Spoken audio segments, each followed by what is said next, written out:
Wanted to share another surprise in my first 6.5 years of priesthood, and this one is a little bit more, at least initially, a little bit more sorrowful. As a priest, obviously, I knew going into becoming a priest that there would be funerals and that would be part of the priesthood. But I've been surprised by something at the funerals, in the events surrounding the funerals. And this is not at St. Paul's. This is at all the parishes that I've been to and been able to serve at as a priest. This has happened a lot.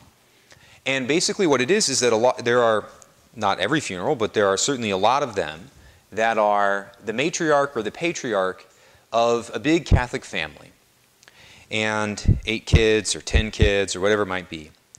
And also at most of these situations where there is a big Catholic family and one of the parents has passed away, a lot of the kids in a lot of these situations have left the church and have fallen away. Here's what happens then. It's not at the funeral itself, but at the funeral home or in conversation with them, with the children. They're grown adults, obviously, usually at that point. But anyways, with the children in the family, a lot of times in this conversation, at some point it happens, or they're giving a talk or a reflection on mom or dad or whatever it might be, and they always praise, rightly so, they praise their parents. Mom was amazing. Dad laid his life down for us. He worked 3 jobs so that we could eat. Or mom laid her life down and was there for us night and day, caring for us and helping us, etc., whatever it might be. And so there's this praise that is obviously a good thing. But what the disturbing part, or the thing I guess that I want to bring up, is that a lot of times as I sit there and I listen to that, what I want to say, although of course I don't because it's not the proper time, but what I want to say to the people that are in that situation in a gentle and loving way is, do you know why your parents did that for you? Do you know why your dad worked 3 jobs for you his entire life? Do you know why your mom did what she did for you? It's because of their Catholic faith. It's because your mom or your dad and your dad both believe that Jesus Christ is real and that Jesus Christ is present in the Eucharist. And they prayed rosaries, and they read the Bible, and they saw going to Mass and taking advantage of the sacraments. It was an integral part of their life. That's why they did the exact same things that you're gushing forth about right now. And what I see then, again, is there obviously must be a failure to connect the two things, or else the children wouldn't have left. And so you see all of these things, and a lot of times I guess in their mind of the young people, mom and dad were awesome and did amazing things and sacrificed and laid their lives down for us. And they also had some superstitious belief over here that they did on the side. They'd trot off to Mass, or they'd go into confession, or they'd read the Bible in the morning. But it was all whatever. It was just that happened to work for them, or that happened to help them. When in reality, this is why mom and dad were this way. I want to say to them that your mom was amazing because she went to Mass every Sunday and prayed a rosary and went to confession. And in fact, that's why she never strangled you. It was precisely the rosary or confession that kept your mom sane and able to continue to do those things. It was mom hearing at every Mass that she is to lay her life down just like Jesus did, and calling and being asked to imitate that over and over and over again that allowed her to do that. And I think at this point some will offer objections. One objection: there are bad Catholic parents. I would say that's true. I would say I don't know any of them, actually. It's shocking how many good parents I know of Catholic descent, but perhaps the Catholic faith kept that bad parent from being worse. There are, another objection, there are good parents who aren't Catholic, and that of course is true as well. But what we're talking about is your parents and your family. Did the faith of your parents help them become the saints that you are mentioning as you talk about them? That's the question. The third objection, sacrificing for one's children is simply biological. And I would say to that, that is utterly and ridiculously false. Because from my rectory, I can walk out the front door and in 30 seconds be at the door of a parent who sells and buys heroin instead of buying food for their child. I assure you, laying down your life for your children is not simply biological. In this discussion, I think we also need to take it beyond the initial example of our parents and beyond the home and expand it to the broader church. Not all of us are from big Catholic families and so forth. A lot of times people praise things like their Catholic schooling. Those nuns gave everything to teach me. Father worked really hard year-round to keep the doors open and the lights on at the Catholic school. All these other sorts of things. Many people have been blessed with that, the Catholic education. And yet, how many people, after receiving that Catholic education, put it to use, become highly successful, and leave the Catholic faith? I want to say to those people as well, in a gentle and loving way, do you think that those priests and those nuns and those lay people who worked tirelessly and gave their lives to give you the best education in the world, do you think they did that just so you would make partner at the firm?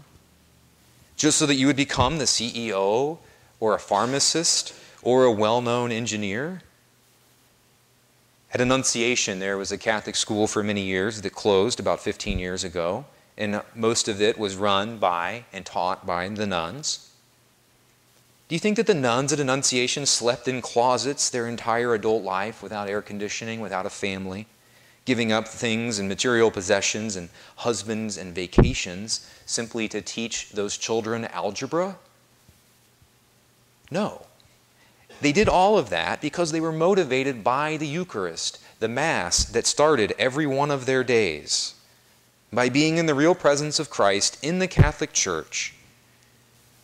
And if they can see that what some have done with their sacrifice, if those same nuns could look and see how many people received their education and then left their faith behind, those nuns would be rolling in their graves.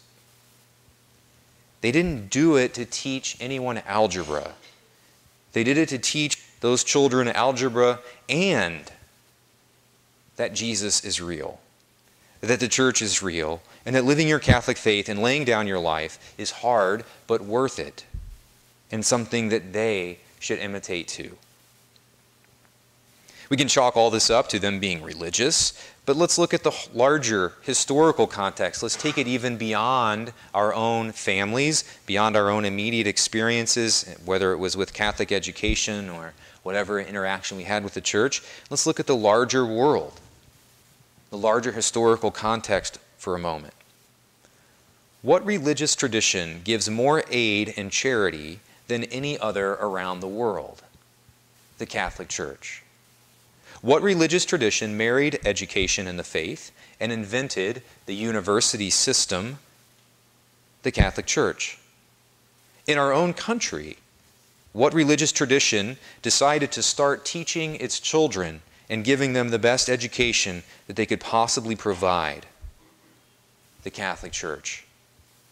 What religious tradition invented the hospital and continues to provide health care to the poorest of the poor in our country and throughout the world? The Catholic Church. And I don't think that this can all be chalked up to coincidence. I think that the Catholic faith has something to do with all of this. I remember when I went to Haiti about a year and a half ago when I stayed at a mission with a priest who had been there for some 40 years. And he said something that I'll never forget. He said, you know, there are a lot of people that come down here to fix Haiti. GMOs and governmental organizations that have gotten millions of dollars in grants and are there to fix everything. And they bring iPads, and they bring windmills, and they set all of these things up, and they hand out this technology, and they do what it is that they got a grant to do, and then they go home. And the windmills don't work anymore, and the iPads break, and there's no long-term change. There's even other faith traditions that come down and set up missions and so forth, but it is, according to this priest, he said that it's the Catholic Church that the people turn to, because the Catholic Church, they know, is there to stay. The reason I mention all this, our families, our education, our growth, our being raised in the Catholic faith to whatever extent that has been a part of our life, and even indeed looking around at the entire world and seeing what's going on, we hear in the readings today from the prophet Jeremiah, "Behold, I will bring them back. I will gather them from the ends of the world. They will return as an immense throng. I will lead them to brooks of water on a level road, so that none shall stumble. Behold, I will bring them back." I think that is good news. And it was originally intended and being in the reading talking about the Jewish exiles who had been taken away from the promised land. But it applies again in our own day to us as well. And the desire of Christ, as he said many times, to bring everyone under the same roof and to bring everyone back home. And so we know that the numbers say ex-Catholics are the second largest denomination in the U.S., and we all know lots of people who've left the Catholic faith. And yet, although the numbers don't show it yet, because polling data is always a few years behind, I get the sense that, like in the readings today, this weekend, from the prophet Jeremiah, I think people are starting to awaken to God's call and are returning to the church. But we still have a lot of work to do. God is always calling us home. It's not like God decides and has moods and says, you know what, let's have a springtime. No, God is always in every moment calling everyone home. But I think, again, anecdotally, people are starting to awaken. I know in my own lifetime, for me, and for many of my generation, I would say that it began with Pope St. John Paul II. He was the only pope that most of us knew for a large part of our life. And he started to show us, and I think the rest of the world, that we don't have to be ashamed of our faith, and that it is instead quite beautiful and a source of strength and beauty and light for us if we let it do that and be that in our hearts. And I think our Holy Father, Pope Francis, has continued this thawing of hearts, particularly those who have left the church, as he continues to call us to go out, to repropose the church to those who have left, to call people home, to open the doors of our church, to invite people in, to walk with them, to go to the margins, to invite them home. And so, what should we do? What do we do about the fact that many people have still failed to make the connection between the sacrifices that they see in others and why those people are sacrificing? I think the first thing that we need to do is, if our children are grown and someone that we know is grown and has left the faith, I think what we need to do is reach out to them and ask them if they understand why it was that you sacrificed for them. St. Augustine was a person who was away from the faith for many years. And he said later, when he converted and became one of the great saints in the church, that it was his mom's persistence in just reminding him that she was praying for him, that her faith was real, that her faith sustained her. It wasn't done in a nagging way, and I think a lot of times our people who have left the faith experience that as a nagging thing. Hey, why aren't you at church? Hey, you need to go to church. Hey, don't you know you're going to burn in hell? Instead, what people want to hear, and I think what has much more efficacy, is when we simply reach out to those people and just let them know in our own personal experience, the reason that I did this, the reason that I taught you at Bishop Chittard High School, or the reason that I sacrificed for you as your mom or your dad, the reason that I was your football coach, the reason that I gave of myself as a teacher or whatever it might be, was because I believe that Jesus is real, and that Jesus is present in the Eucharist, and that he's calling us to lay our lives down And that's why I did that for you. And I just wanted you to know that. I think as well, if we're a parent now, let your kids know. If you're a teacher now and you're allowed to do that, let them know why you're teaching them. If you're a coach or however it is that you're working with young people, let them know why it is that you're doing what you're doing. I think a lot of times we shy away from that because we're afraid that, well, if I say that, then I'm going to sound like a braggart. And then, Jesus says, don't let your left hand know what your right is doing. And that's true. I'm not supposed to stand up and say, hey, look how awesome I am to the whole world. Look what I'm doing. But when we're doing something, once we've already done the doing, I think we are supposed to let people know why. I think of how many people have come to our Catholic hospitals, receive all of this care. A lot of it sometimes has been donated. Millions and millions and billions of dollars just in our own country.